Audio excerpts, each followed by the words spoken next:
Boa tarde a todos e todas. Estamos aqui para mais um seminário compartilhado do programa de Economia Aplicada da UFOP com o programa PPGE da UFV. Eu e a professora Michele estamos coordenando, eu aqui do lado da UFOP e a professora Michele lá no âmbito da UFV, no mestrado de Economia Aplicada. E o convidado de hoje é o professor Nivaldo Calitano da Cunha, que vai falar sobre valoração econômica ambiental no Brasil. Tá? Eu vou ler brevemente o currículo aqui do professor Nivaldo. O professor Nivaldo tem várias pós, mas ele é formado em Engenharia Florestal pela Universidade Federal de Viçosa, possui pós-graduação em Ciências do Ambiente pela Universidade Católica de Minas Gerais, pós-graduação em Controle Externo também pela PUC de Minas Gerais, pós-graduação em Botânica pela Universidade Federal de Lavras, mestrado em Direito Ambiental e Desenvolvimento Sustentável pela Escola Superior Dom Helder Câmara. Atualmente, ela trabalha como analista ambiental, né, especialidade de Engenharia Florestal no Ministério Público do Estado de Minas Gerais. Né? E aí, entre várias outras experiências que o professor possui, ele trabalha com essa área de impacto ambiental, reparação de danos ambientais, perícias ambientais e valoração monetária ambiental, pecuniária ambiental. Tudo certo, professor Nivaldo? Esqueci de falar alguma coisa importante do seu currículo? Não, está tranquilo, professor, muito bom. Muito obrigado pela sua disponibilidade em apresentar o tema para a gente. Estamos todos ouvidos aqui, ansiosos para ver sua apresentação. Obrigado, viu? Eu que agradeço, professor. Pode começar, fica à vontade. Tá, obrigado. Eu só quero inicialmente fazer algumas colocações. A primeira é que, pelo fato de ser engenheiro florestal, e na valoração econômica, a gente vai sempre trabalhar de olho em um dos recursos ambientais e na expectativa de ver a interação dele com os outros recursos. Por ser engenheiro florestal, obviamente, eu vou frisar mais a flora. E se tivesse alguém, por exemplo, da área de hidrologia, poderia estar trabalhando com recurso hídrico como caminho para desenvolver a valoração, né? E esclarecer outro ponto, que pelo fato de ser analista do Ministério Público do Estado de Minas Gerais, tem duas situações que tem que ser, assim, de imediato esclarecida. A primeira é que as metodologias de valoração econômica ambiental, elas têm vários objetivos, mas eu vou realçar dois aqui para nós. O primeiro, a primeira situação, é que a valoração ela pode ser desenvolvida, exercida, o exercício dela pode ser para mensurar economicamente o valor dos recursos enquanto intactos, enquanto ainda não degradados. Então, as metodologias servem para isso e servem também para mensurar a questão do dano ambiental, ou seja, nesse ponto, o recurso já foi degradado juntamente com outros que estão com ele ali interagindo. No nosso caso aqui, eu vou estar fixando mais na valoração do dano ambiental do que exatamente do recurso ambiental. Ou seja, eu vou trazer um exercício de valoração aqui para nós, em que já houve a degradação do recurso e de outros que com ele ali interagem, o recurso flora. E nada impede que as metodologias também, ou os métodos, sejam usados exatamente para mensurar o recurso enquanto não degradado ou alterado. Outro ponto que eu quero realçar, pelo fato de estar trabalhando no Ministério Público, eu tenho como trabalho básico subsidiar ou assessorar os promotores de justiça no que diz respeito à aplicação da legislação ambiental. Por isso, inicialmente, eu acredito que tem pessoas de diferentes áreas nos ouvindo. Eu vou adentrar de imediato na área do direito, até porque o direito vão trazer conceitos para nós que são muito úteis no exercício da valoração ambiental. Então, por isso, tem uma parte introdutória aqui, bem voltada para o direito ambiental, mas que essa introdução nos é útil para entendermos alguns conceitos que são necessários lá na frente, na hora de se fazer o exercício da valoração ambiental. E eu começo exatamente no artigo 225 da Constituição Federal, que traz para nós esse direito, né, que está aí estatuído. Todos têm direito ao meio ambiente ecologicamente equilibrado. Vem já dando a definição que ele é bem de uso comum do povo, é essencial à sadia qualidade de vida. Essa imposição ao poder público e à coletividade é imposto, então, o dever de defender e preservar o meio ambiente ecologicamente equilibrado para as presentes e futuras gerações. No parágrafo 3º do artigo 225, já vem algo que nos é, assim, extremamente importante para entendermos a legalidade da valoração ambiental. E o parágrafo 3º diz que as condutas e atividades consideradas lesivas ao meio ambiente sujeitarão os infratores, sejam esses infratores pessoas físicas ou pessoas jurídicas, eles estarão sujeitos a sanções penais e administrativas, independentemente da obrigação de reparar os danos causados. As sanções penais e administrativas vão interagir, obviamente, com a questão da reparação ambiental. Mas, para o nosso interesse maior aqui, nesse momento, fica exatamente a obrigação de reparar os danos causados. E mais na frente nós vamos ver por quê, quando nós falarmos aqui do princípio da reparação ambiental. Há uma interação, obviamente, entre essas três responsabilidades, mas nós vamos realçar exatamente a questão de se reparar os danos causados ao meio ambiente. Dessa situação do parágrafo 3º do artigo 225, surgem, então, 3 responsabilidades. A responsabilidade penal, hoje está bem delineada na Lei 9.605, de 98, que é a Lei de Crimes Ambientais. A responsabilidade administrativa, e aí nós temos a questão da atuação dos órgãos ambientais, por terem o poder de polícia e estarem dentro da administração pública, e aí entram os órgãos ambientais, também a Polícia Militar Ambiental. E a responsabilidade civil, que é de maior interesse nosso aqui, porque a responsabilidade civil é que vai estar realmente voltada para a reparação integral do dano. E eu já adianto para nós que é uma responsabilidade objetiva. As outras duas, a penal e a administrativa, estão numa situação de subjetividade, mas a civil, que é a reparação integral do dano ambiental, é voltada exatamente para a objetividade. Essa responsabilidade subjetiva, ela dentro da área do direito, né, ela está muito baseada na culpa ou no dolo do agente. Tanto a culpa ou o dolo devem ser comprovados para gerar obrigação indenizatória. E ela só se configura se o causador do dano, se ele agiu com dolo ou culpa. Já a responsabilidade objetiva ou do risco, ela prescinde da comprovação da culpa ou do dolo para a ocorrência do dano indenizável. Basta haver 2 coisas. Basta que haja o dano e haja um nexo de causalidade, um liame, uma ligação entre o dano e o que realmente aconteceu, a causa, né?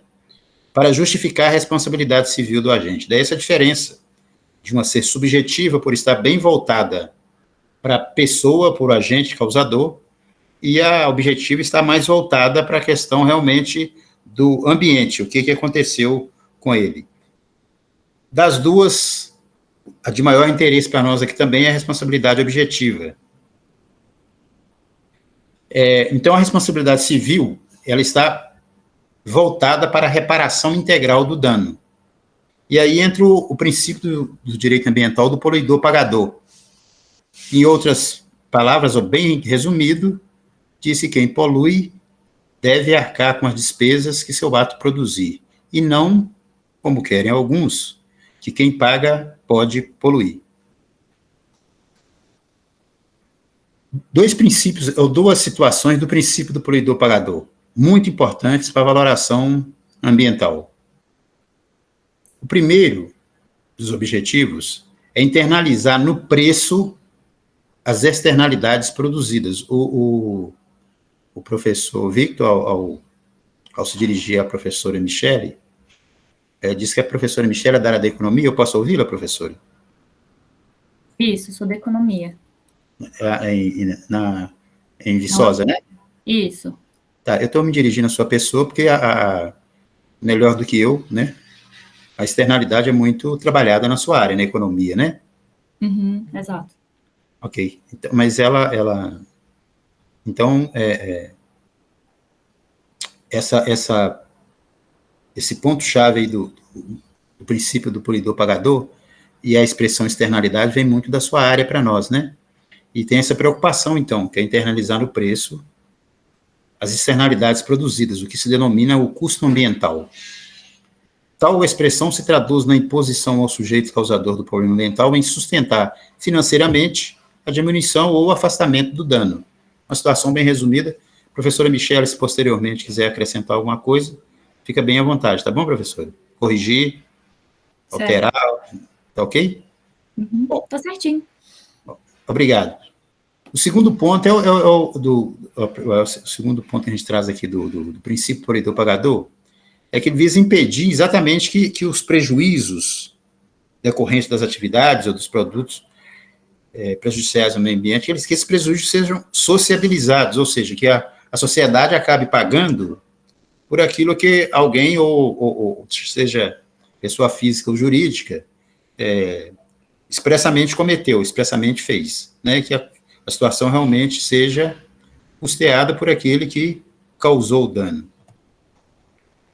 Nós não temos ainda na legislação brasileira uma definição do dano ambiental. Nós vamos ter definição de degradação ambiental, alteração, mas a expressão dano ambiental, ela ainda não foi definida, e eu também nem sei se é necessário, com várias definições que nós já temos de degradação, alteração, mas fica claro para nós, nesse caso, a preocupação é com prejuízo a terceiro, que nesse caso tem a necessidade do pedido da reparação na recomposição da situação como era antes. Esse é um ponto. Ou uma importância em dinheiro, que é a indenização. Eu fiz questão de sublinhar para nós aí o ou, porque em termos jurisprudenciais, esse ou está sendo considerado como não alternativa, e sim uma adição. Principalmente o Superior Tribunal de Justiça tem falado da possibilidade de se unir as duas coisas. E nós vamos ver mais aqui na frente que união é essa. Essa definição, esse conceito eu trouxe do Lucas Brito Tolomei, quando ele escreve sobre aspectos conceituais no direito ambiental. Então ele usa, né, do outro autor, que é o Cavalieri, mas eu trouxe da doutrina pelo fato de legalmente a gente não ter essa definição. Mas no caso nosso aqui, o que interessa é exatamente saber que tem um terceiro prejudicado, que é a coletividade, e que devido a esse prejuízo tem que ter uma recomposição daquilo que foi degradado, ou a importância em dinheiro, que esse ou aí tem sido visto como E. Ainda falando sobre a responsabilidade civil, a Lei da Política Nacional do Meio Ambiente traz no parágrafo 1º do artigo 14 essa situação aí, que sem obstar a aplicação das penalidades previstas nesse artigo, o poluidor ele é obrigado, independentemente da existência de culpa, a indenizar ou, e eu sublinhei para nós de novo, e reparar os danos causados ao meio ambiente e a terceiros, afetados por sua atividade. Essa questão de ser independente da culpa é que diz que a responsabilidade é objetiva. O que está em análise aí realmente é o meio ambiente, e não exatamente a pessoa, apesar de ela ter que passar por essa responsabilidade de indenizar e a reparação do dano. A Lei 7.347, da ação civil pública, também traz isso no seu artigo 3º. Diz que a ação civil poderá ter por objeto a condenação em dinheiro ou o cumprimento de obrigação de fazer ou não fazer. Em algumas situações ambientais, nós sabemos da necessidade de não fazer, principalmente quando nós trabalhamos com áreas de preservação permanente ou com unidades de conservação, áreas que vão ter que ser isoladas por cerca ou por outro meio, exatamente para que não haja dano ambiental, que aí entra a questão do não fazer, ou a obrigação de fazer, que muitas vezes aquele que degradou, em termos de flora, ter que replantar, né, ter que cercar para não entrar animal e surtir o efeito esperado naquela atitude de reparação.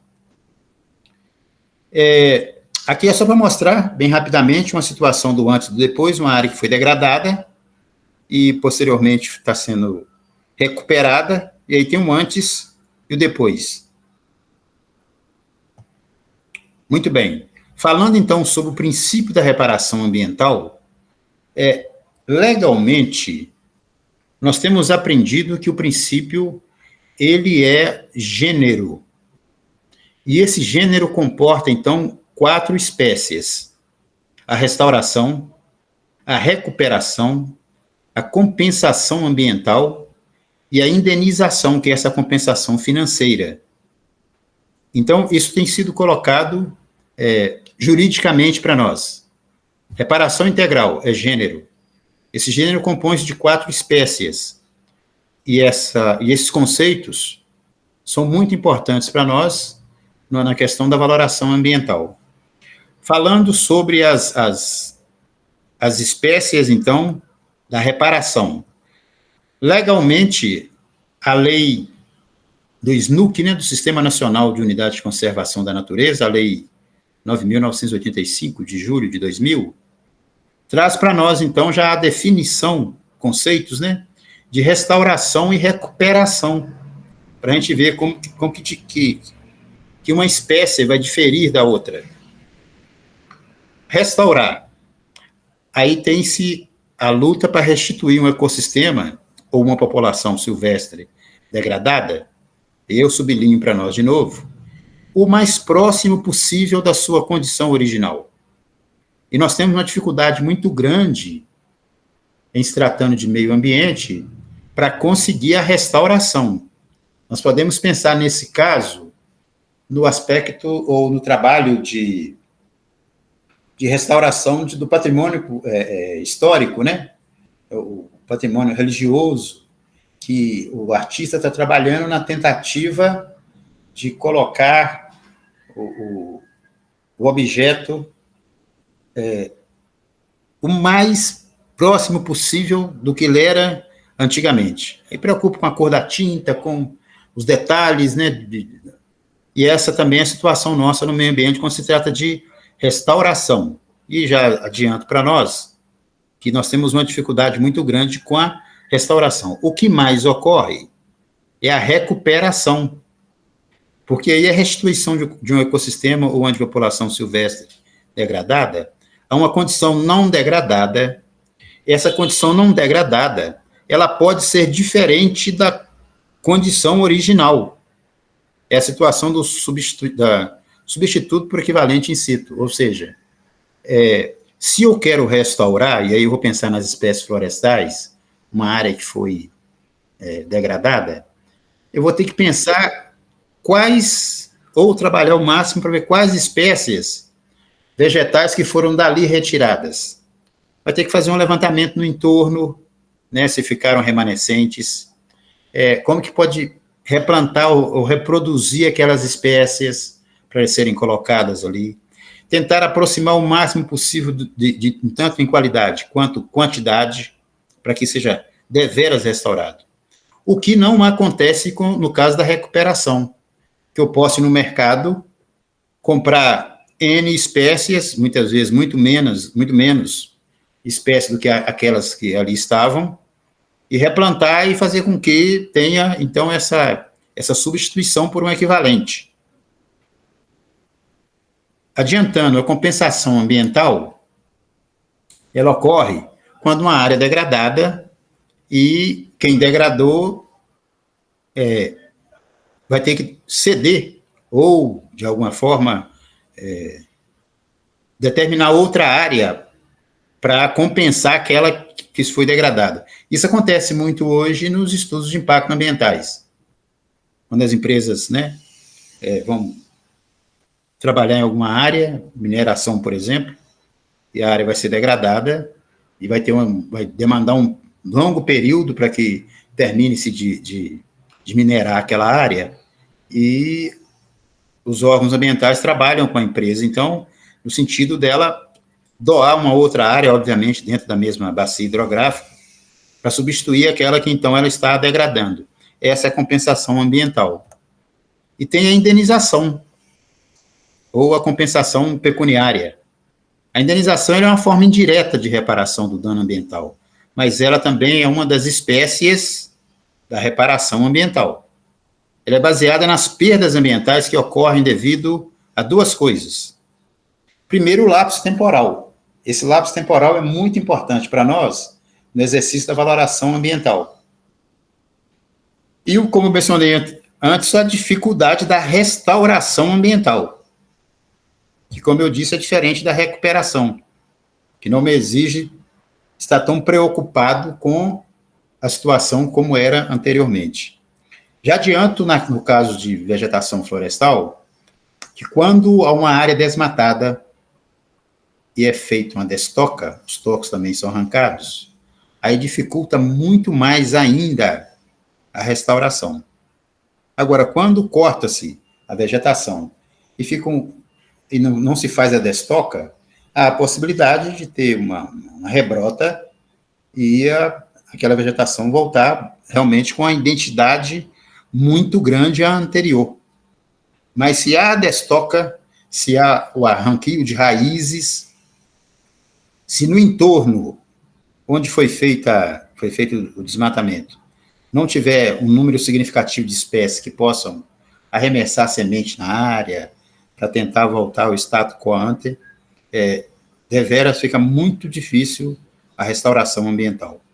Mas esses dois pontos, no que diz respeito à indenização, e nós vamos falar mais sobre ela, porque é ela que está diretamente ligada com a valoração, o lapso temporal, o tempo em que ocorreu o dano e o tempo que se leva posteriormente para ocorrer a recuperação,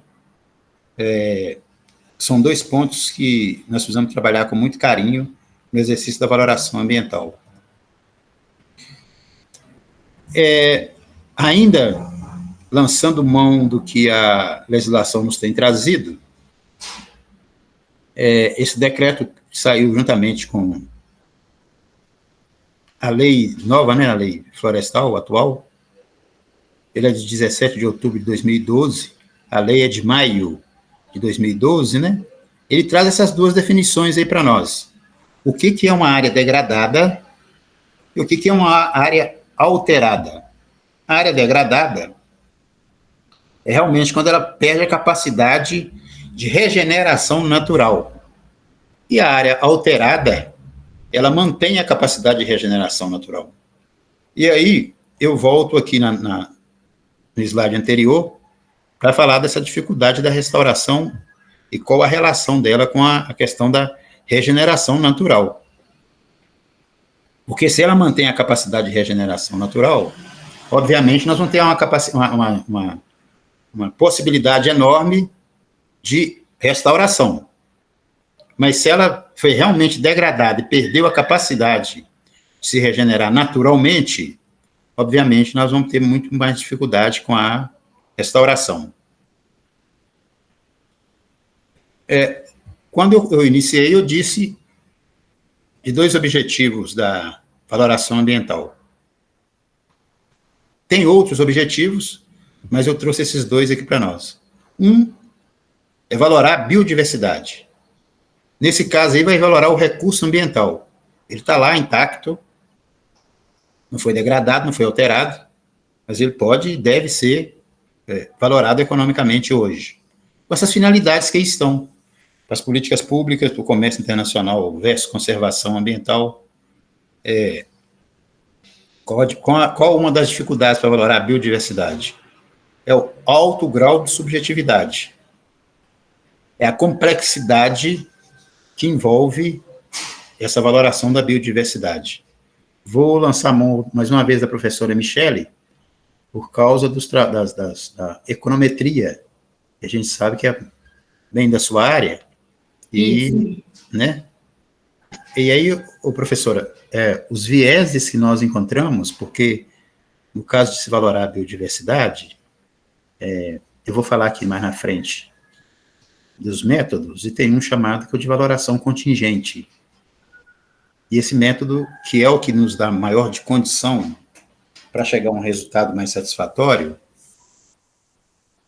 a não ser, obviamente, profissionais da sua área da economia, vão ter mais facilidade para aplicar do que aqueles que não são, como é o meu caso, que sou engenheiro florestal. Mas ele tem um alto grau de subjetividade, até porque tem também muitos vieses a serem contornados, né? E envolve... Só um minuto que desculpa, aqui, vou só...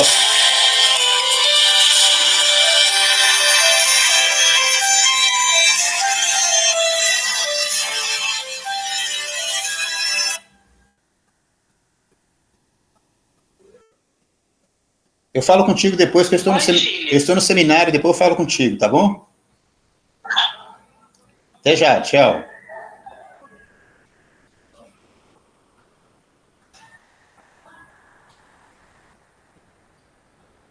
O pessoal, desculpa, se não atender, só apanhava depois, é minha esposa, tá? Depois eu disse para ela. Mas, então, eu estava falando da questão de valorar a biodiversidade. Então, tem essas dificuldades.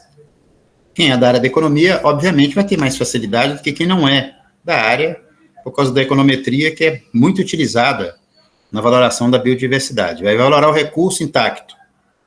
Mas tem também a valoração do dano ambiental. É onde eu entro mais na história. Porque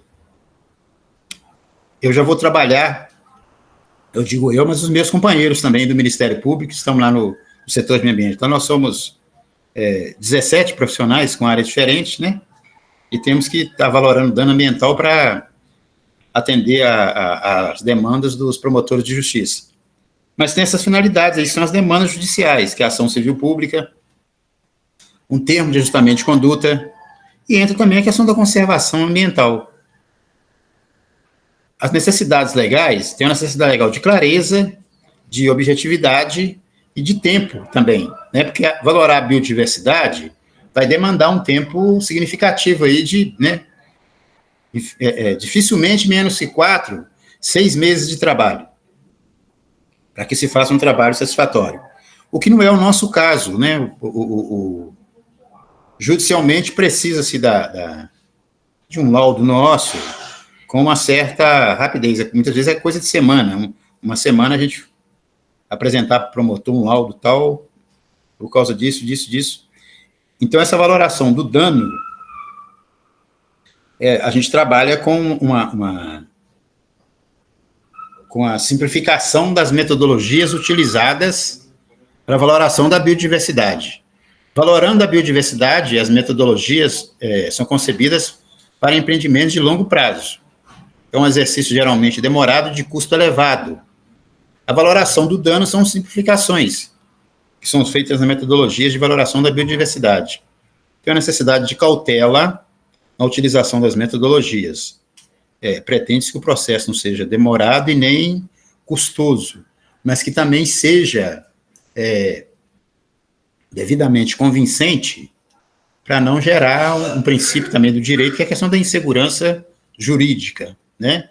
Já que são promotores, juízes que vão estar trabalhando e analisando isso. tem que ter essa preocupação também, essa cautela, como que nós vamos utilizar as metodologias. Muito bem. Esses dois autores, o Rodrigo Correia e o Álvaro Nogueira, são dois... um é professor na UNB, se eu não me engano é o professor Rodrigo Correia, e o Álvaro, se eu não me engano, ele é perito na Polícia Civil, Polícia Criminal, no Distrito Federal. Eles escreveram um artigo, que eu coloquei como referência aí para nós, que eu entendo o mais prático, o mais direto, o mais convincente em termos de valoração ambiental, em se tratando de flora, é o melhor que até hoje eu vi. Eu trabalho com esse artigo, desses dois autores. E eles, num determinado ponto do artigo deles, é o artigo chamado Valoração de Danos Indiretos em Perícias Ambientais, em determinado ponto eles colocam para nós essa situação aí, do ponto de vista prático, há uma tênue, mas importante diferença entre valoração de bens e serviços ambientais e valoração de danos ambientais. A primeira, que é a valoração de bens e serviços ambientais, ela vai mensurar os recursos existentes. E a segunda vai exatamente mensurar o valor de reposição e compensação pela perda desses recursos. É onde a gente mais, no Ministério Público de Minas Gerais, ou no país, né, temos atuado. Eu vou dizer que até outra disciplina hoje, né, que eu trouxe para nós aqui de uma maneira bem sucinta, exatamente a questão dos serviços ecossistêmicos, que, resumidamente, são os benefícios que as pessoas recebem nos ecossistemas. Hoje tem um trabalho muito importante em cima dos serviços ecossistêmicos, tem sido estudados, tem sido colocado, e dentro da valoração econômica ambiental, eles também têm sido observados. Hoje já tem essa divisão, também bem resumida aí, eu trouxe do Lopes, essa como fonte aí da referência. Então, nós temos serviço de produção, como alimento e água, serviço de regulação, como a regulação de enchentes, de secas, a degradação dos solos, de doenças. Nós temos serviço de suporte, como a formação de solos, o ciclo de nutrientes, e os serviços culturais, como recreio, valor espiritual, valor religioso, e outros benefícios não materiais. No Código Florestal, lá no artigo 3º, no inciso 2, né, quando tem a definição de área de preservação permanente, essa definição já traz para nós uma clareza sobre os serviços ambientais. O que é uma área de preservação permanente? É uma área protegida, ela pode estar coberta ou não por vegetação nativa, e que ela tem, quando a definição traz para nós, com a função ambiental de, aí já começam a aparecer os serviços. Preservar os recursos hídricos é um serviço, preservar a paisagem é outro, preservar a estabilidade ecológica é outro serviço, preservar a biodiversidade, preservar o fluxo gênico de fauna e flora, proteger o solo e assegurar o bem-estar das populações humanas. Isso diz respeito a serviços ambientais, que hoje já tem esse estudo aí dos serviços ecossistêmicos e quais os componentes de bem-estar que eles nos trazem. Então, esses são estudos que hoje estão sendo feitos, e obviamente vão se aprofundar mais, para nos mostrar a importância dos serviços ecossistêmicos para a humanidade de maneira geral, né, para o meio ambiente como um todo, né? Então, tem esse estudo, tem essas setas de cruzamento, o que cada tipo de serviço que está na nossa esquerda aí, contribui em termos de componentes de bem-estar para o que está à nossa direita, tá certo? As questões de segurança, as condições materiais mínimas para viver bem, a questão da saúde, do bom relacionamento social, a liberdade de escolha e ação. Esses são os componentes de bem-estar, que é os serviços de suporte, os serviços de provisão, os serviços de regulação ou os serviços culturais podem nos trazer. Nós não vamos adentrar, obviamente, neles agora, mas só trouxe para deixar claro da importância deles, e nós vamos ver isso aqui na frente, no que diz respeito à valoração ambiental. Aí vem a definição de um por um aqui, eu não vou entrar na definição, eu já tenho essa definição para os 4 tipos, né, de serviços de ecossistêmicos, serviço de suprimento, os serviços regulatórios, né, garante a regulação do clima, o ciclo hidrológico, a redução da erosão, combate à doença e contribui para a polinização. Serviços culturais, estão associados aos valores e manifestações da cultura humana, derivados da preservação ou conservação dos recursos naturais. Eles englobam a recreação, as belezas cênicas e a espiritualidade, o bem-estar, que quando a gente está numa área com bastante recursos naturais, né, floresta, com água, e o bem-estar que isso nos traz, né? O serviço de suporte, que são, em especial, a biodiversidade, né, a conservação da variabilidade genética, a formação de solo, a fotossíntese e a ciclagem de nutrientes. Nós vamos entrar agora, então, assim, bem especificamente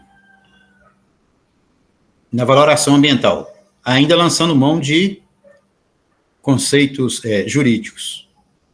Em 2002, então presidente Fernando Henrique Cardoso, ele assinou esse decreto número 4.339, que é exatamente o decreto que institui princípios e diretrizes para a implementação da Política Nacional da Biodiversidade. E no ponto 2 do decreto, vem relacionados muitos princípios.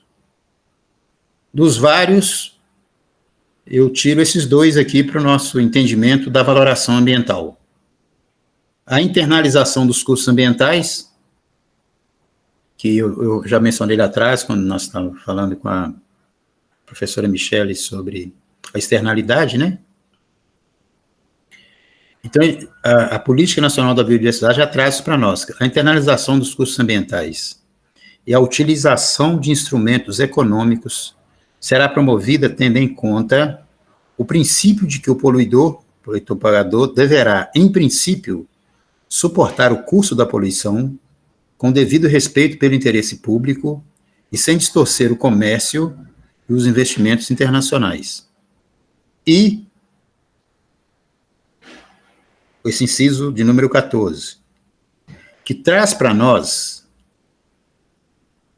a definição da metodologia de valoração ambiental. Diz que o valor de uso da biodiversidade, ele é determinado por esses valores que são aí apresentados. Primeiro, o valor de uso direto. Segundo, o valor de uso indireto. Terceiro, o valor de opção de uso futuro. E quarto, o valor intrínseco, ou hoje chamado de valor de existência, que ele inclui os valores ecológico, genético, social, econômico, científico, educacional, cultural, recreativo e estético. Mas esse valor da biodiversidade, ele traz para nós, então, essa definição que se transforma em uma equação, que é essa equação que aí está, a equação do valor econômico do recurso ambiental, ou a sigla VERA, que vai ser o valor de uso direto, que é o VUD, mais o valor de uso indireto, PUI, mais o VO, que é o valor de opção, mais VE, que é o valor de existência.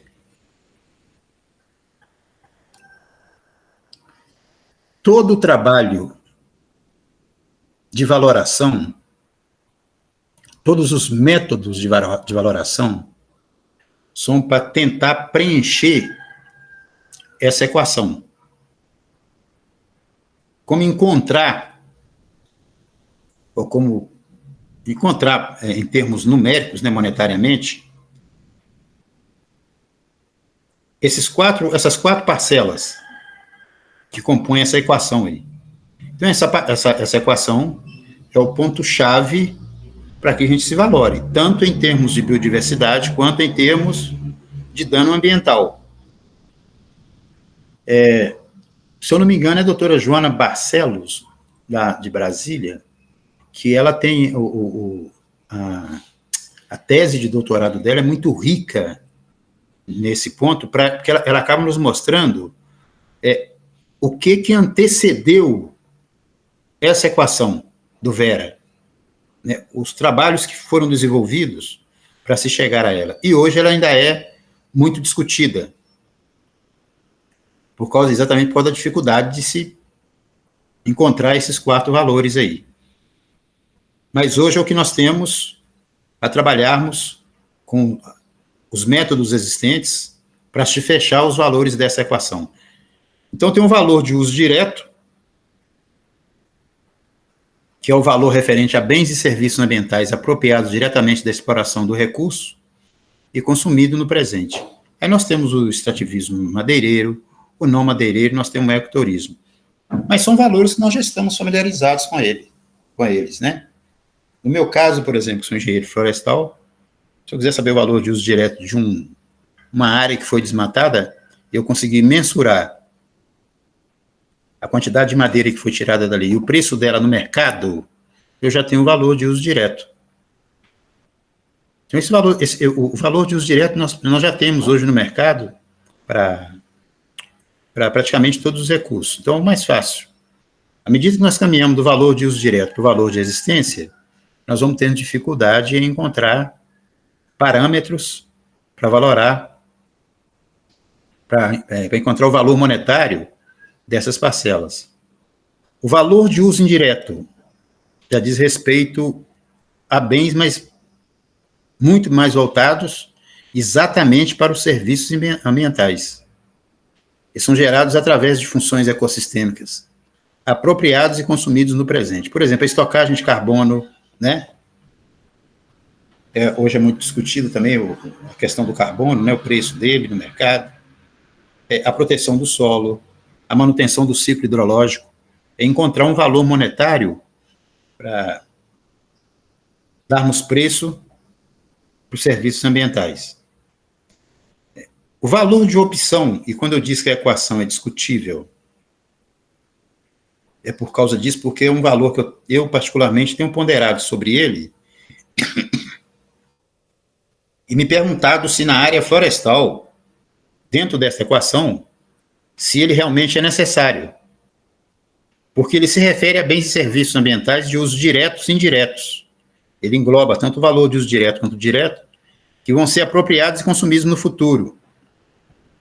O exemplo trazido para a área florestal é o exemplo da bioprospecção, que é a questão dos fármacos, ou seja, entende-se que numa determinada área tem muitas espécies vegetais que podem servir mais na frente para tratamentos farmacêuticos, né, questão de doença, de saúde. E quando eu digo que eu questiono se o valor de opção é necessário, porque ele traz uma especificidade que eu particularmente discordo dela. Assim, você dar atenção para a espécie AB e dizer que a espécie CD e as outras não são tão valiosas quanto. Principalmente espécies que a gente nem sabe quais as utilidades que elas ainda têm e podem ser de grande utilidade para todos nós, né? Então, a minha restrição com relação ao valor de opção é esta. E é um valor também que a gente acaba tendo muita dificuldade para, no meio ambiente, você detectar, falar assim, não, aqui vai ter que ser utilizado o valor de opção, a não ser que a gente esteja já observando uma unidade de conservação, um parque, né, uma alguma área que já tem que ser preservada, porque já tem-se ali não só a questão de vegetação, mas outros aspectos também que levam à proteção e preservação daquela área ali. E o valor de existência, ou de não uso. Por isso que na nossa equação lá em cima, ele está fora do parênteses. O valor de uso direto, o indireto e o de opção são valores de uso. Então, realmente, observando que vai ser utilizado pelo homem. O valor de existência, não. O valor de existência ou não está relacionado a questões morais, culturais, éticas ou altruísticas. Ele está muito relacionado com a preservação da biodiversidade. Em outras maneiras, o nome dele já diz, é uma análise do direito das espécies não humanas viverem, existirem. E tem um preço isso aí que a valoração tem procurado trabalhar também. Hoje tem também a norma 14.653 da BNT, que, ao tratar na parte 6 dos recursos naturais e ambientais, ela vai fixar diretrizes para a valoração de recursos naturais e ambientais, e ela está em vigor a partir de 30 de junho de 2008. E, ao fazer isso, ela trabalha também com a equação do VERA, Valor Econômico do Recurso Ambiental. E o manual do Ministério do Meio Ambiente, o professor Seroa da Mota, Ronaldo Seroa da Mota, é um ou o principal coordenador desse trabalho, né? Eu coloquei aqui para nós como referência. Ao trabalhar a valoração ambiental no Brasil, o que é privilegiado também é exatamente o valor econômico do recurso ambiental. Por que eu estou dizendo isso para nós? Porque, a partir disso, eu entendo que nós temos uma metodologia oficial no país para que se faça valoração econômico-ambiental. E essa equação do VERA, ela deveria permear todos os trabalhos de valoração ambiental que são feitos no país. Eu estou dizendo isso por quê? Porque se nós abrirmos a internet hoje e procurarmos por métodos de valoração ambiental, eu não sei o número que nós vamos achar. Porque tanto profissionais isoladamente têm criado os métodos, órgãos ambientais também têm criado métodos que não são pautados exatamente no valor econômico do recurso ambiental. O meu entendimento é que todo profissional deveria se fechar em cima do valor econômico do recurso ambiental e ver dentro da área dele como valorar dentro do que está dizendo essas três situações. A norma, o manual e o decreto. Todos três trabalham com esse valor econômico do recurso ambiental, ressaltando, nós vamos ver aqui na frente, que eles são vários métodos para se trabalhar e para se chegar naquela equação do valor de uso direto, do valor de uso indireto, do valor de opção e do valor de existência. Esses métodos são bem estudados hoje, principalmente na área da economia. Nós vamos ter os métodos indiretos, os métodos diretos, porque trabalha com a disposição a pagar, tanto indireta quanto direta, esse DAP que vocês estão vendo aí, embaixo aí na tabela, é a disposição a pagar,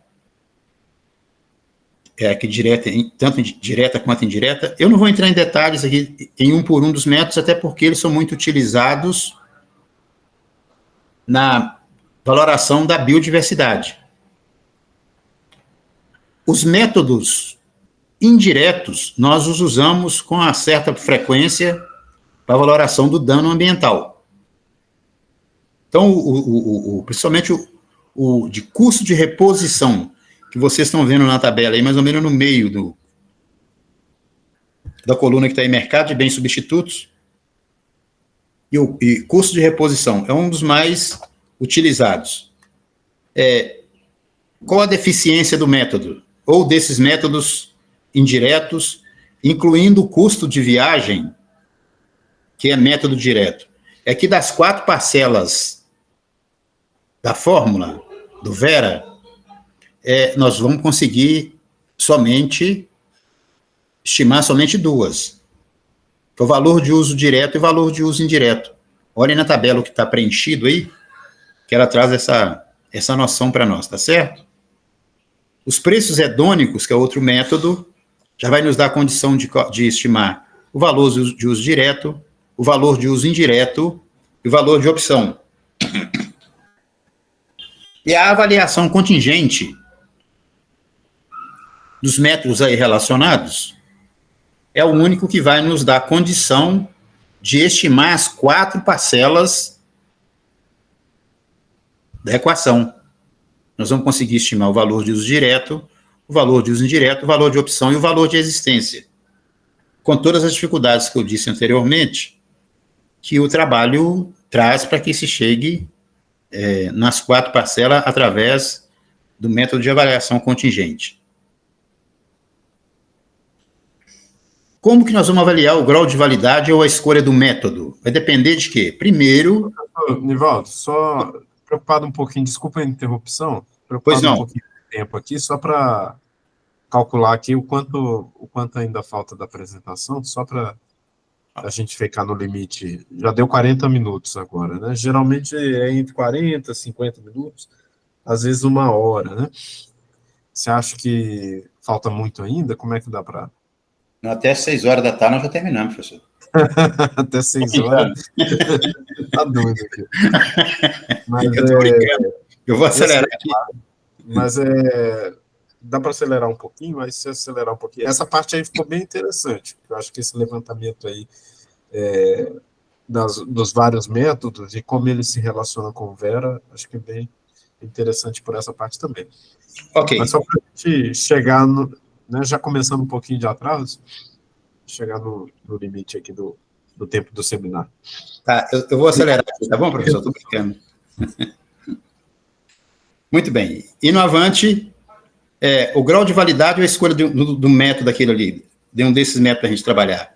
Nós vamos ter que olhar algumas coisas. Primeiro, qual que é o objetivo da valoração? Nós vamos valorar o recurso ou o dano?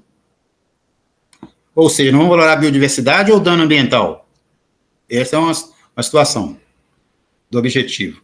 Quais as hipóteses que eu vou assumir? Eu tenho que ter argumentos para dar consistência no exercício da valoração.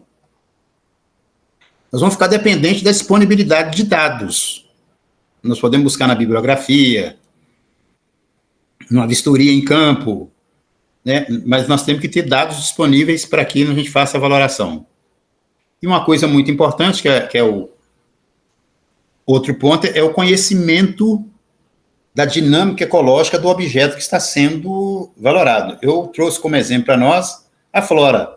Como engenheiro florestal, eu não vou conhecer toda a dinâmica ecológica da flora, eu tenho que conhecer o mínimo que me dê condição, como profissional da área da engenharia florestal, de valorar, tendo a flora como meu ponto básico de trabalho. O profissional de outra área, como eu disse, pode trabalhar com água, um profissional da área de pedologia vai poder trabalhar com solo, né? E assim para frente, né? Um botânico mais voltado para a área da fauna pode valorar trabalhando com a fauna, mas nós precisamos encontrar, ter esses 4 pontos bem fixados para que nós escolhamos o método e ele surta o efeito esperado. Desculpa. Ainda sobre a flora, a dinâmica da flora, eu não vou entrar muito em detalhes, mas só para a gente entender como que acontece, já que eu vou falar de dano ambiental, a partir do momento que houve a degradação, como que ocorre a reparação? Ela vai começar com as espécies pequenininhas lá, que são as colonizadoras, posteriormente espécies pioneiras, depois as espécies secundárias, e posteriormente nós vamos ter as espécies clímax, até chegar num clímax dinâmico, tá certo? Isso aí tem sido estimado, vamos pensar numa Mata Atlântica, por exemplo, para um período de 30 anos, uma área que foi degradada, foi retirada tudo, e tem que começar do zero, lá das colonizadoras. falando ainda sobre os dois autores que eu disse lá atrás, de Brasília, que eu tenho trabalhado com o método deles, eles fazem esse trabalho aqui, fazendo o elo, o link entre ecologia e economia. Eles trabalham com a restauração do lado direito nosso aí, e vê se a equação do juro simples, que dá uma reta, se ela se adequa, se a gente for trabalhar com juros simples, à questão da valoração ambiental. E olha também a questão dos juros compostos, que é essa curva crescente que nós temos aí no gráfico, a curva de baixo. E aí eles estão trabalhando exatamente nos incrementos de parâmetro de restauração das taxas de juros simples e compostos ao longo do tempo. O tempo é outro parâmetro importantíssimo para nós na questão da valoração, tá certo? Então eles traçam essas curvas aí, e fica claro que a restauração, se nós vamos trabalhar com juros simples, não é funcional, porque nós vamos ter realmente uma reta aí, né? A equação de primeiro grau, e os juros compostos também não, porque a medida, observem a curva de restauração, que ela vai crescendo, né? A aplicação dos juros também cresce. Então, eles entendem que o mais correto é exatamente em trabalhar com taxas de juros decrescentes ao longo do tempo. Porque à medida que a restauração vai ocorrendo, a curva que nós estamos vendo acima, as taxas de juros, por uma questão de proporcionalidade, de razoabilidade, a curva vai decrescendo. Ou seja, à medida que a restauração vai acontecendo, os valores a serem pagos também devem decrescer no transcurso do tempo. Esse é um dos motivos que eu vejo uma ligação muito excelente que os autores já fazem, nos direciona a trabalhar com juros decrescentes ao longo do tempo, para fazer a restauração. Aí já vem um exemplo. Professor Vitor, o exemplo aqui já é o final, tá bom? Tá bom. Interessante essa parte dos juros também. Não sei se eles falaram dos juros compostos. Compostos não, juros constantes. Né? Se for constante, eu acho que também resolve uma parte do problema também. Tudo está sendo comparado aí. Ah, tá.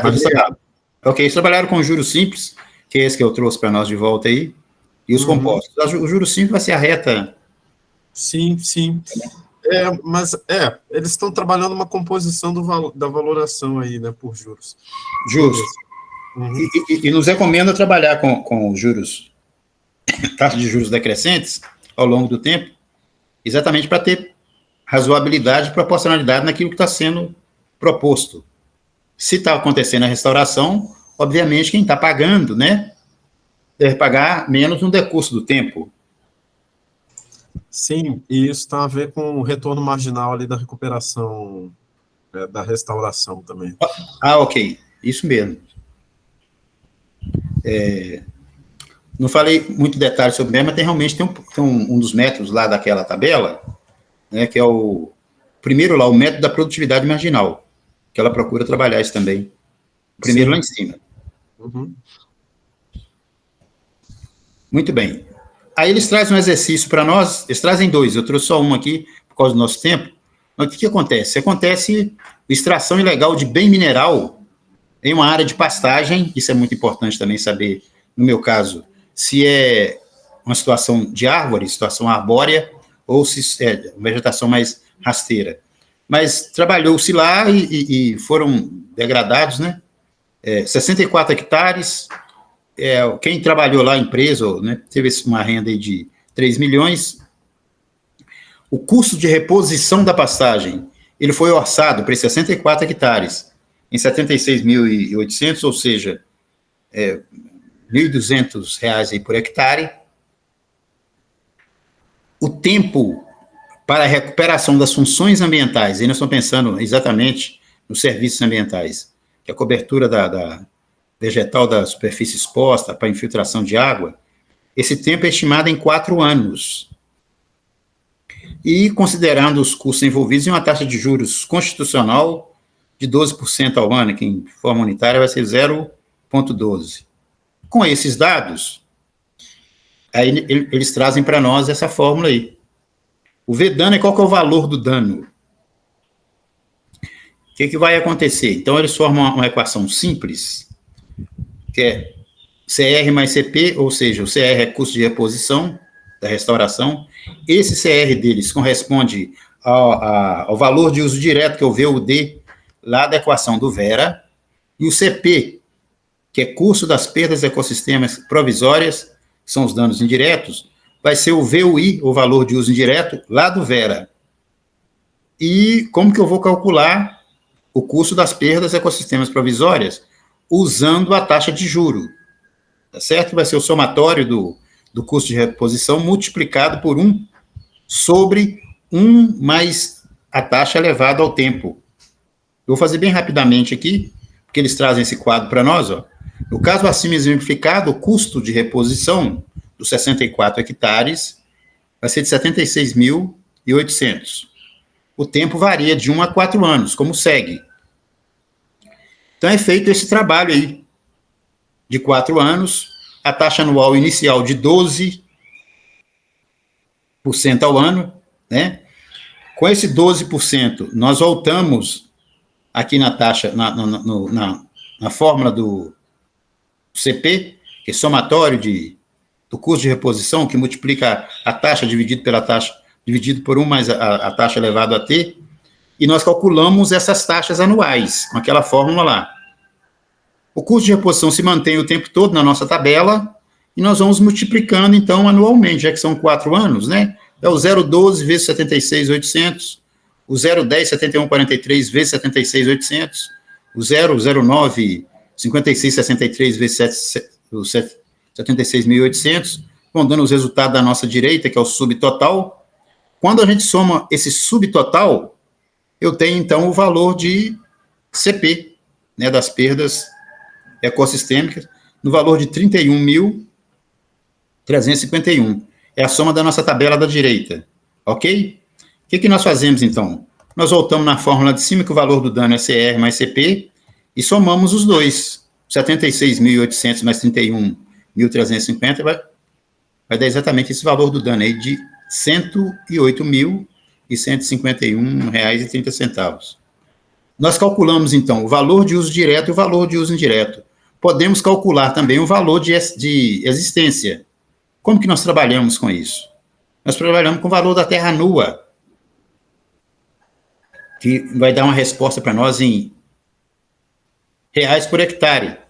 O valor da terra nua ele é calculado ou é estimado de acordo com as classes de aptidão agrícola das terras. Eu peguei, por exemplo, Ouro Preto, professor. Para o ano de 2023, como que foi estimado os valores para a aptidão agrícola das terras em Ouro Preto? Para a lavoura de aptidão boa, 24.436. Lavoura de aptidão regular, 16.237. Isso está tranquilo na internet. A Emater traz para a gente, a Receita Federal traz esses dados para a gente. Mas das 6 classes de aptidão agrícola, eu vou olhar a última para nós, que fala sobre preservação da fauna e da flora, de 10.864,36. Por quê?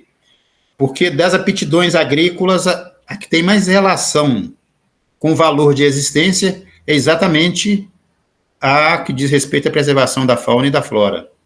Esse valor é estimado por um grupo de pessoas, dentre quais técnicos da Emater, sindicato dos trabalhadores rurais, sindicato patronal e outras pessoas que entram num grupo para chegar nesses valores aí. É bem democrático, vamos assim dizer.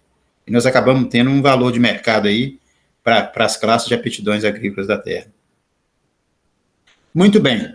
A gente faz exatamente o que foi feito nessa tabela. São 4 anos.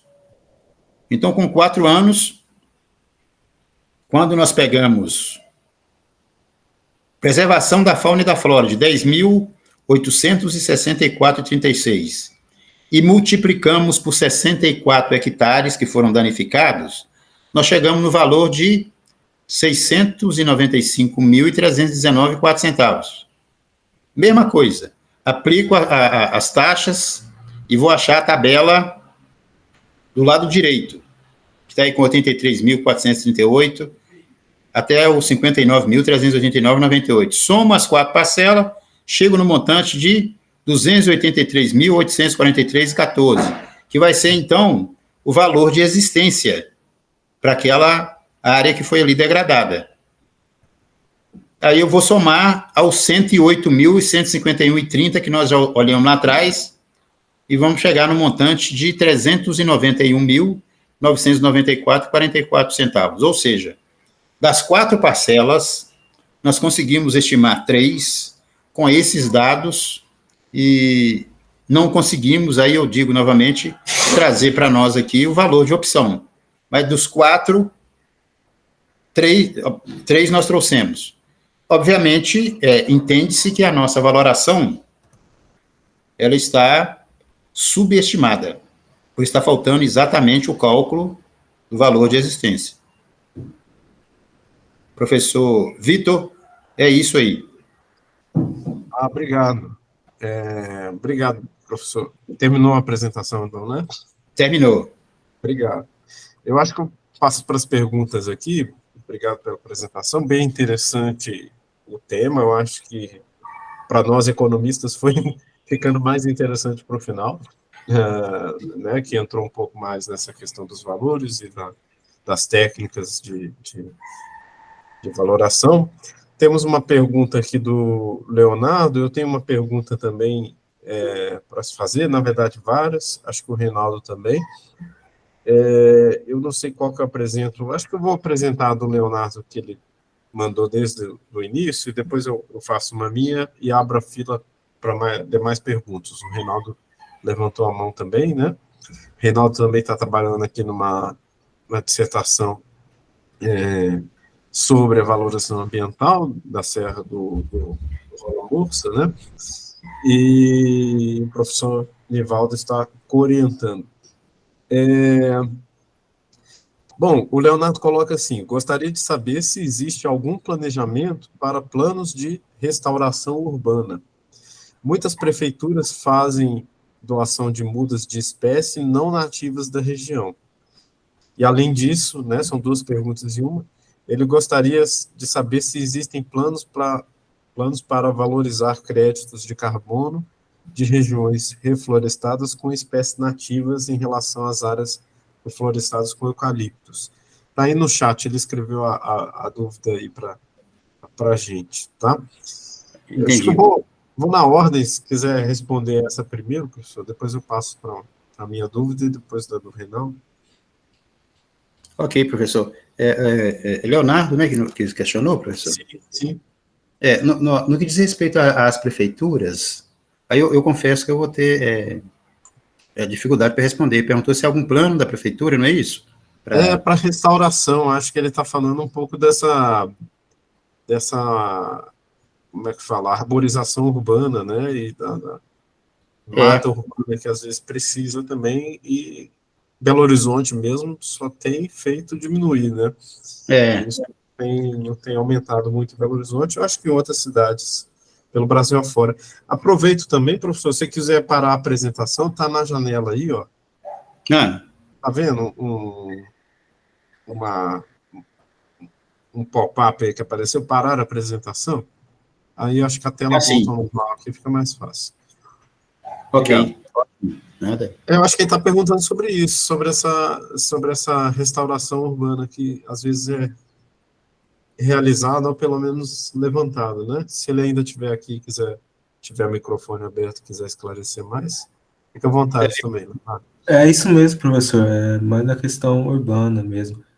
Por exemplo, na minha cidade, se faz doação, é obrigatório toda casa, acho que tem um certo número de parte destinada à terra para reposição do aquífero e plantar uma árvore na frente.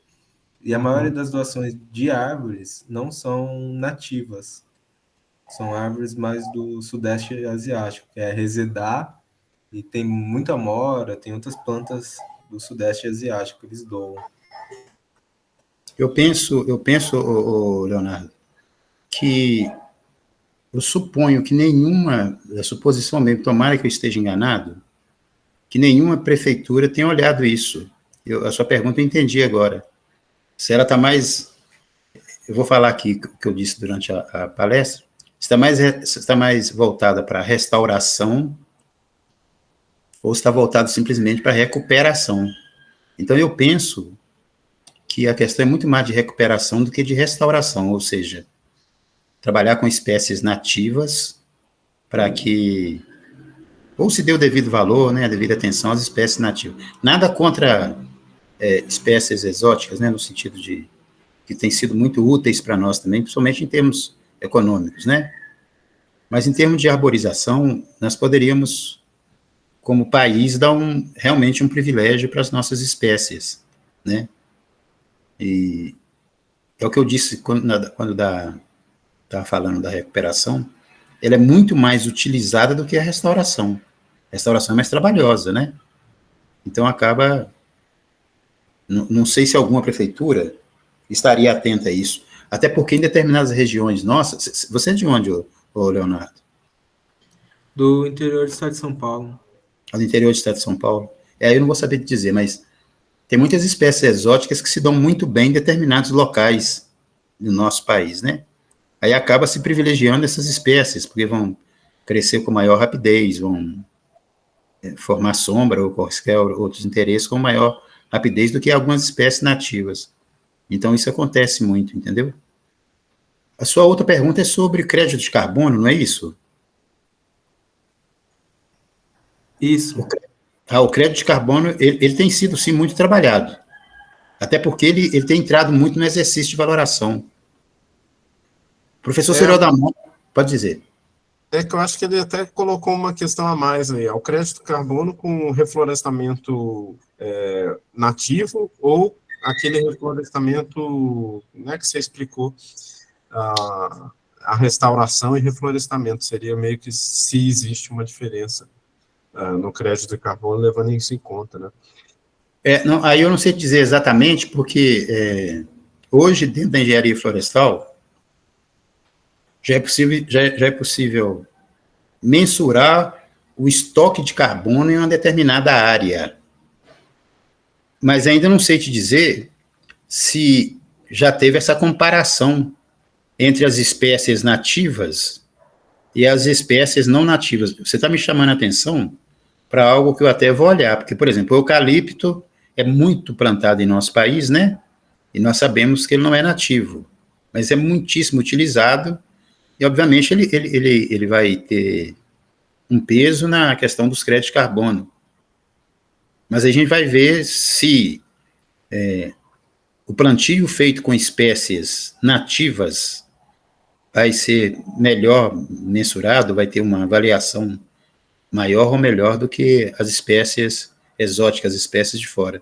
Eu não sei te dizer ainda, mas como mensurar tem o estoque de carbono na determinada área, tá bom?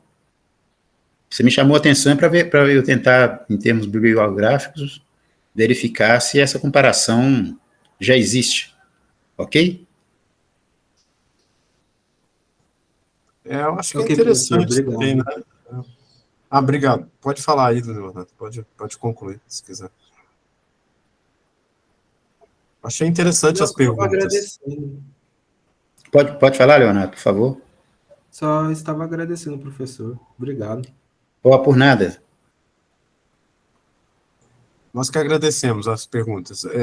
Foram bem interessantes mesmo, né? Porque, na verdade, eu acho que nessa questão do crédito de carbono fica muito preocupado com a captura e reposição, né, do carbono e às isso. vezes, o tipo de plantação, o tipo de reflorestamento acaba não importando tanto, mas quando, né, ambientalmente a gente sabe que importa muito.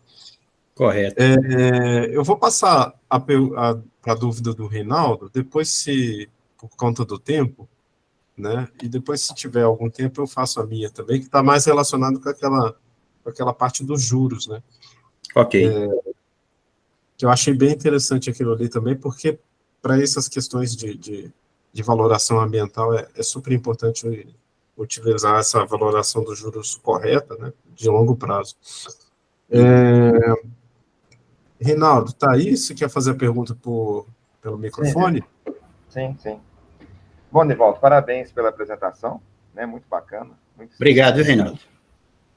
E são 2 perguntas. Inclusive, a segunda pergunta é alguma coisa sobre os juros também, o Vitor, né? Não sei se é a mesma, acredito que não. O Vitor deve complementar a minha questão. Bom, a primeira é o seguinte, dentro dos métodos de valoração, né, que nós temos disponíveis hoje aí, né, que são muitos, pela, né, minha pesquisa, etc., eu já percebi que o que contempla, né, na sua totalidade do Vera é o método de valoração contingente. Ele aborda todos os parâmetros do Vera, né, em comparação com outros. Ô, Nivaldo, eu pergunto, assim, dentro da sua área, né, que você trabalha já há muitos anos fazendo valoração, né, vendo na prática, você entende que o Vera hoje, né, que essa composição do Vera está adequado, ou você sente necessidade de ter mais alguma variável, ou mais algumas variáveis, para poder formar uma equação mais robusta e dê respostas mais que a gente espera, né, em termos de valoração? E a segunda pergunta é sobre esse outro método que você apresentou no final, né, que tem a taxa de juros, né, e você utiliza uma taxa de juros decrescente. Então, começou com 0,10, 0,8, 0,9, aliás, 0,12, 0,10, 0,9, 0,8. Da onde que surgiu essa taxa? Qual que é a referência? Como que se compõe essa taxa, né? Por exemplo, a gente, dentro da nossa área de economia, a gente usa muito, né, como referência, né, a taxa de Selic, a taxa de juros do Banco Central, a taxa de juros de longo prazo. Como que é feita essa composição de taxas, né? É o mercado que estabelece? Quem que faz essa composição que você utiliza? É isso aí. Obrigado, Nivaldo. Por nada, Reinaldo. Ô, Reinaldo, na sua primeira pergunta, você perguntando sobre a equação do Vera, né? Se eu acho que tem que mexer nela, né? Eu vou te ser sincero, eu gostaria de dar mais uma estudada, e aí eu te sugiro também, depois eu até te passo a referência, pode me cobrar isso, tá bom? Da doutora Barcelos, que eu mencionei aqui durante a minha fala, porque ela faz um histórico na tese de doutorado dela, de como se chegou no Vera, e ela vai mostrando as equações anteriores, entendeu? O que se tinha, o que se tirou, o que modificou, até, inclusive, denominar nomes, né? Antes o Vera era valor econômico total, agora passou para valor econômico do recurso ambiental, tudo isso ela vai mostrando. Na minha visão, eu penso que tem que tirar, é o que eu disse durante a minha fala, o valor de opção, eu não vejo necessidade nele, quando está se valorando a vegetação, porque independe do tipo de vegetação que está ali. Você pode ter N espécies diferentes e de utilidades diferentes também, que você pode trabalhar sem necessariamente olhar o valor de opção. O valor de opção está muito ligado numa utilidade específica da vegetação. Mas se você pegar, por exemplo, o que eles colocam lá na minha área, que é por causa dos fármacos, que posteriormente aquela área pode ser usada para isso, então vamos começar a encontrar espécies também que não são utilizadas para fármacos, mas têm uma outra utilidade, que vão ter que pensar em conservá-la para usar futuramente. Então, eu não vejo tanta necessidade na fórmula do valor de opção. Eu creio que isso também é questionado dentro da área de economia. Eu já vi que a economia questiona muito o valor de existência, que é o último lá da fórmula. Sobre o valor de opção, eu ainda não vi. Isso me chamou a atenção. Eu falei, mas como é que eu posso especificar espécies tais, que tem essa utilidade aqui, e vou valorar essas, e não vou valorar outra também, porque ela tem uma outra utilidade tamanha também. Aí o que aconteceria? Nós aumentaríamos muito o tamanho da fórmula, porque está me levando como engenheiro florestal a sair valorando de acordo com o número de espécies que tem ali, e olhando a utilidade de cada uma delas, o que é uma coisa, assim, enorme, né? A gente pega, por exemplo, na Bahia, estou dando exemplo de um inventário que foi feito, né, na Bahia, E em 1 hectare, ou seja, em 10 mil metros quadrados, encontraram-se 400 espécies.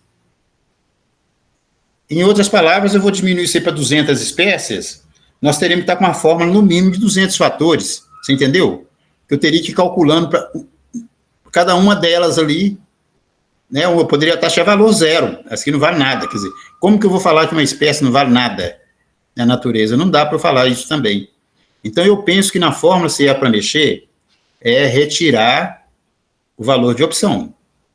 Eu sou sincero, dos meus trabalhos, eu nem me preocupo em trabalhar com ele, por causa dessa minha visão, o que não significa que os profissionais vão ter uma outra opinião e visão sobre ele. Então, esse é um ponto. A sua outra pergunta é sobre a taxa decrescente de juros, né? Ela é oriunda das taxas monetárias mesmo, de juros. Né, o professor Vitor até falou de outra aí, né, professor? Você também mencionou outras, mas quando a gente trabalha com... Eu mencionei sobre o rendimento marginal daquele reflorestamento. Só que tem uma questão, eu não sei como é que foi trabalhado naquele artigo original que o senhor colocou, que essa taxa decrescente, ela é meio atípica, sabe? Porque, na verdade, a gente espera que o futuro valha um pouco mais, né? Eu acho que se for olhar as taxas de longo prazo hoje no Brasil, a curva está realmente decrescente, assim, ela dá uma subida e está decrescente, mas são períodos atípicos, sabe? Geralmente ela vai ficar com um formato parecido com o daquele do reflorestamento. E é bom a gente colocar em comparação para ver, porque a determinação dos juros, né, vai determinar o quanto isso vale no futuro. Então, quer dizer, é até interessante usar uma decrescente para ambiental, porque você está falando que isso está valendo cada vez mais está trazendo, né, uma taxa para o valor presente um pouco mais vantajosa, né, um futuro, né? Sim. Eu acho que deve ter um pouco dessa lógica aí no original, sabe? Eu achei interessante por conta disso. Né? Mas no mercado é quase o contrário. Não, a sua colocação é interessante da questão de estar trazendo para o valor presente futuro, né? Algo mais condizente com o que está acontecendo em termos ambientais. Os autores, quando eles fazem isso, eles se preocupam muito com a proporcionalidade, princípios também do direito, né? E razoabilidade. Ficar algo, né, condizente com o que está acontecendo na natureza e quem está pagando por aquilo ali, à medida que está tendo efeito positivo, entende-se que ele deve pagar menos. Mas a pergunta do Reinaldo, de onde surgiu a taxa, né? Isso está junto, Reinaldo, quando a gente estuda a questão dos juros, né, monetários, não encontrar realmente os juros simples, né, os juros compostos. Aquele ali são os juros compostos decrescentes. Acredito que tem até outras, além das 3, né, professor? Mas qualquer não. Algum livro que nós vamos pegar aí, a questão monetária, né, e estudar juros, aí nós vamos encontrar, viu, Reinaldo? Não. Perfeito. Obrigado, irmão. Por nada. Tá certo. Acho que está num horário bom para a gente encerrar também. Deixa eu ver se temos mais alguma pergunta entre os presentes. Pessoal, se quiserem fazer mais alguma pergunta, professor Nivaldo. Lembro a todos aí do... Isso. Pode falar. Não, só ia lembrar o pessoal na chamada. Isso. Lembrar a todos do formulário de presença, principalmente para quem está precisando comprovar a presença, tá? Está aí no link do chat. Agradeço ao professor Michele por estar sempre ajudando aqui, né? Foi o penúltimo seminário desse ano, na verdade, antepenúltimo, né? Nós temos mais um aqui do PPE também, que vale a pena fazer a divulgação, né, do professor, deixa eu ver o nome dele aqui direitinho, Yunus da Fermos, tá? Mas essa vai ser em dezembro. Então, abro aí, se tiver mais alguma pergunta, se não tiver mais nenhuma pergunta, agradeço ao professor Nivaldo Caetano a apresentação, muito interessante o tema, muito interessante as técnicas, né, eu tenho certeza que o Reinaldo vai aproveitar, o pessoal que trabalha com isso também vai aproveitar. muito obrigado pela sua palestra, viu? O professor Vitor, teve a pergunta do Leonardo aqui, se os slides. Eu vou... Isso é seu Como que eu critério. faço? Posso enviar para o senhor e o senhor disponibilizar para a turma depois? Como é que funciona? Pode sim, pode sim. Porque aí eu mando para o senhor, tá bom? Não é obrigatório, não, se você achar que está ok para disponibilizá-los. Ok? Ele perguntou se vão ficar disponíveis os slides. Eu posso mandar para os inscritos, Ok, tá? O senhor me manda e eu mando para eles.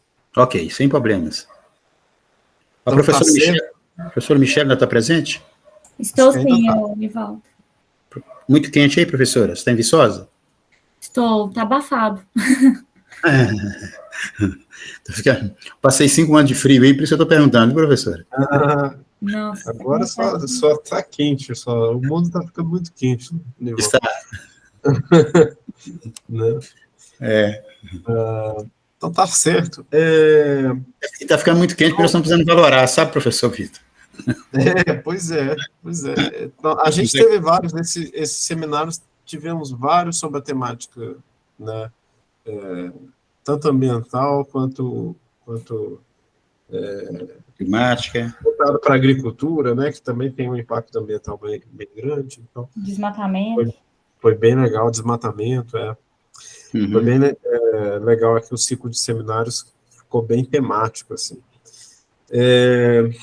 Mais uma vez agradeço. Se não tiver mais nenhuma pergunta, eu despeço de todos aqui. Lembrando que a gente vai fazer uma pausa agora, né, por conta do feriado dos finados, e a gente vai fazer o último seminário, que é comigo mesmo. Aí eu apresento o tema que advém de uma dissertação recém-defendida, e a gente vai transformar essa dissertação em artigo, né? Tem a ver é quase como história do pensamento econômico ou história do pensamento microeconômico para teoria da preferência revelada. Ficou bem interessante É da Larissa, Vitor? a dissertação do Elham. Não, esse é do Elham. O Elham era o rapaz do Afeganistão, né? Sim. Aí ficou um pouco naquela linha da Larissa, né, Reinaldo? Mas voltado para essa parte de HPE mesmo, um pouco da história da formação ali do Samuelson, o modelo do Becker também, um pouco da história daquele modelo, né? Vou enfatizar como essas duas correntes viam a microeconomia também de maneira diferente. Acho que vai ficar legal. E tem o seminário do professor, né, Yunus, né, que vai ser em dezembro. Deixa eu ver se a data está aqui. Vou ter que abrir a planilha para ver a data direitinho, mas eu aviso oportunamente. Esse aí, a Fernanda que está organizando mais, não sei se em conjunto com o professor... Não, é ela mesmo, né? Acho que o professor Croco, da UFMG, que está ajudando. E aí eu não sei se vai ser webinar ou se vai ser uma câmera no seminário, uma câmera física no seminário, mas também estão todos convidados. Tudo bem? Mais informações mais em breve. Mas agora, de momento, agradecemos ao professor Caetano pela palestra. Muito obrigado. Né? Muito obrigada, professor. Ok, Boa gente. tarde. Por nada, viu? Tá? Vou mandar o certificado aqui, tá, professor? Agora, Agradeço. Tchau. Então tá. Tchau, pessoal. Boa tarde. Obrigado. Boa tarde. A presença de Obrigado, todos. gente.